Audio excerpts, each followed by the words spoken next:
Ayan mga mamshi, andito po kami sa passenger seats. Kung makikita nyo, o diba? Amazing. Tingnan nyo yung mga order. Pwede nyo i-order dito. Talagang nakaka-amaze ang kanilang place dahil makikita nyo para kayong nasa loob ng airplane. Ayan ang kanilang place. O diba? Ayan. O diba? Passenger seats talaga. O, para kayong nasa loob ng airplane. Ayan, at mayroon pang flight information na nasa gilid.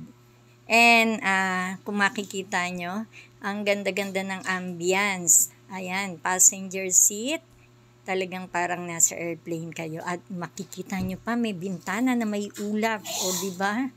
O, ang ganda ng ambience. Ayan, nandyan po yung aking mga anak, kasama ko, at yung aking mga apo. Ayan, and one thing more, ang sarap po ng pagkain nila rito at mura pa. Ayan, talagang nakaka-amaze. Masarap na at mura pa. And ang ganda talaga ng ambience. Ayan, nagustuhan namin. Dito po kami pumuwesto dahil ayan, o diba, Pinoy na Pinoy ang aming kinain.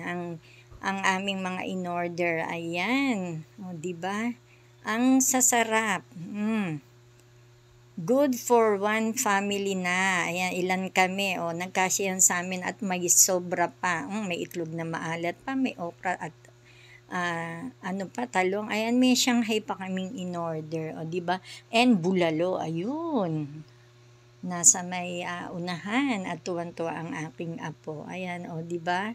Napakasarap ng bulalo. Ayan, mainit pa yan nung isinerve sa amin, mga mamshi. So, saan pa kayo? Baka kayo ay magawi dito. Diyan lang po yan sa San Mateo. Ayan. SM San Mateo. Ayan, at kainan na. Ayan po ako at yung aking anak, yung aking apo. Ayan, busy-busy na kami sa pagkain. Ako po talong ang inuna ko. Ayun, oh. Diba? Sinawsaw ko sa toyo. Sarap-sarap. Ayan, sige po, kain na tayo. Ayan, enjoy ang eating. Ayan, sige lang. Tayo ay mag-enjoy sa pagkain. Ayan.